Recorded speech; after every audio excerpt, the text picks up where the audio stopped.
Hi, I'm Amy and welcome to my channel. I help single women in their 30s find their perfect match so that they can feel secure and happy in love. And in today's video, I'm going to discuss the fear of commitment. So if you are a person that really struggles getting into relationships or is really fearful about moving relationships onto the next level, or likewise, if you are dating somebody who you suspect is commitment phobic, then this video is for you.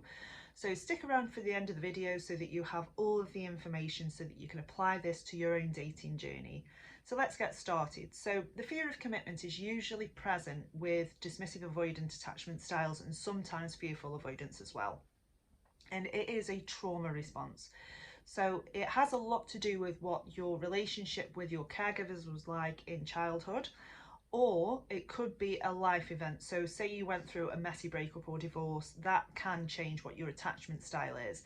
So you might have had a very secure upbringing where all your needs were met, went through a messy divorce, and now you're dismissive avoidant. So that is perfectly possible.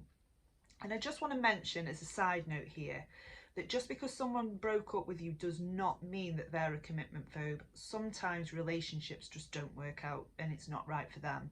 And the reason that I'm saying this is because when we are in the midst of a breakup, sometimes it's super easy to label the other person.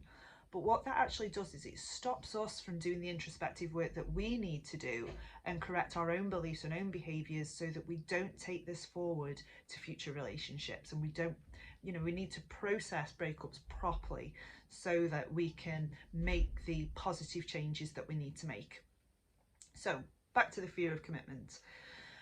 So what belief patterns are present if somebody is a true commitment phobe? So usually it is relationships equal unsafety. Relationships equal loss of freedom or autonomy.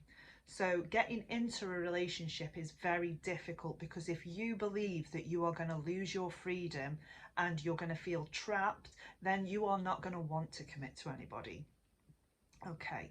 So what relationship and behaviour patterns are present? Commitment phobes usually have very short-lived relationships that are very surface level, that lack intimacy. So you might go through very long periods of being single, get into a relationship that lasts a few weeks, and then we start the pattern over again.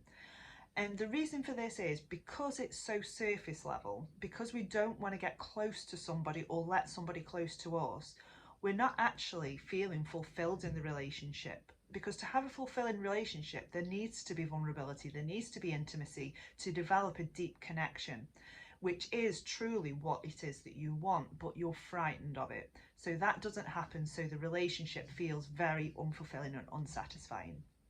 Another behaviour pattern for commitment phobes is hyper-independence. So on the DA side of the scale, we've got hyper-independence. On APs, we've got codependence. And what we want to aim for is a really healthy interdependent relationship. So patterns of hyper-dependence come from the belief that you can't rely on other people. So what you've essentially taught yourself to be is a very good single person. I don't need to rely on anybody else. I can meet all of my needs and I shouldn't be expected to meet anybody else's needs because I don't expect them to.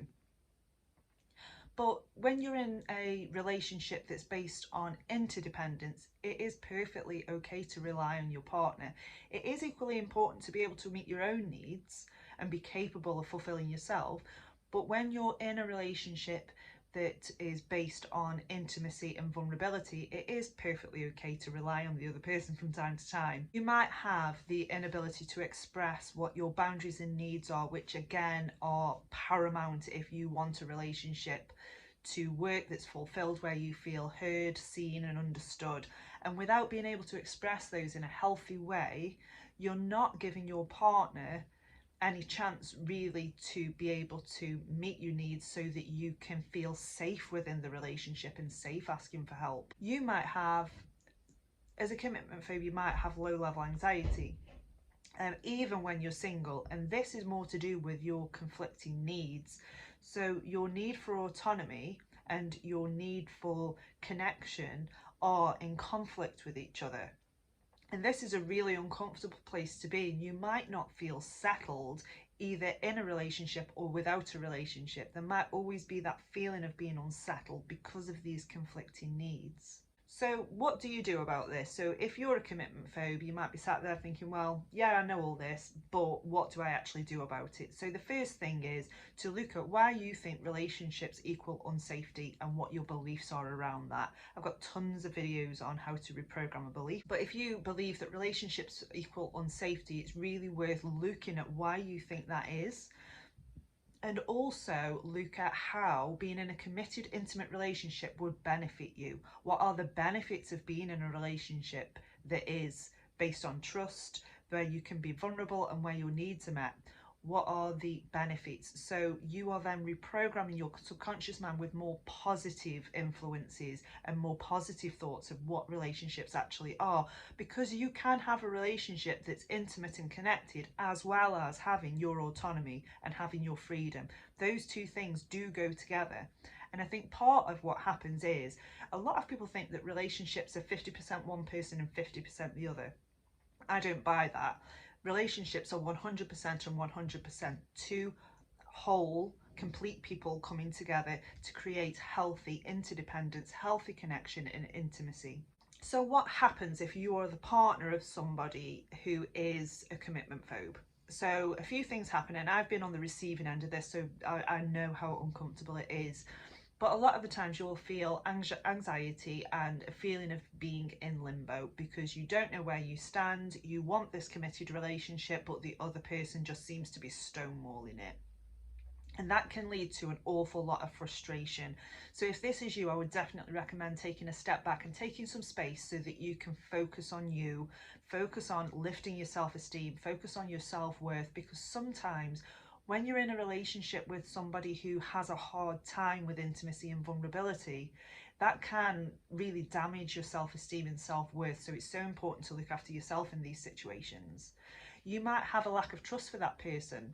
And the reason behind this is because that person doesn't have an easy time being vulnerable. You won't get to know them on a deeper level, which is what is required to build a strong connection with somebody.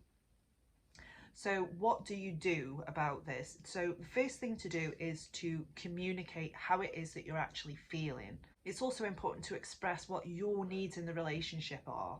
So express what your needs are and what you need from your partner. And they might surprise you. They might just do it. They might think that, okay, this is what this person needs, I can do that. Also suggest that you resolve things together as well. So don't say, you know, you're too closed off, don't speak to me until you can open up, because that is just not going to work. Ultimatums also aren't going to work unless you are completely prepared to follow through with it. It is okay to suggest that how they are behaving is the result of a trauma response. I wouldn't force this, but it's perfectly okay to mention it and perfectly okay to suggest it. And if it is that you are communicating your needs, you're being reasonable about it, but things still don't change, it is worth having a time frame in your mind of how long you're going to give this until things improve, because ultimately, unless your partner is willing to do the internal work and is willing to do some introspection, then you're just going to repeat the same patterns over and over and over again. And you might need to have to consider what the future of the relationship is. So I'm just going to finish with a life example of mine. Now, me and my partner have been together for about 5.5 years.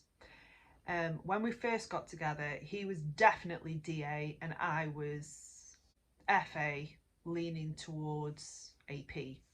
And this commitment issue made us clash so much. And he had such a real fear of moving relationships on. And he had been through several short-term relationships before me. And you know, the first 3.5 years were really turbulent, really hurtful. We'd broken up and got back together more times than I can count. And it was only when I'd started doing this work and this introspection that I could see what the patterns of behaviour were and also what mine were, so that I could change these and reprogram these so I could go back to the relationship and, you know, put my best efforts in. Even if he wasn't, I wanted to do my best. But what actually happened was that because I was doing it, it kind of inspired him to do it as well. And I did suggest that a lot of what was going on was a trauma response. and, you know, encouraged him to look at what his past was and why that was. So I'm not saying that just because you're in a relationship with a dismissive avoidant individual, so I'm not saying that relationships with DAs can't work out, because they absolutely do. You know, these patterns that you have are perfectly resolvable, and, you know, all it takes is a bit of inner work and a bit of introspection, and, you know, reprogramming what your subconscious mind is telling you about relationships so that you can move forward and that you can have relationships that you want, that are, you know, fulfilling and satisfying and based on intimacy and vulnerability. If you like this content, please subscribe to my channel. I'll be coming out with videos every Wednesday and Friday, and if you want more hints and tips, please visit my website, which is amyjonescoaching.co.uk, and I will see you in the next video.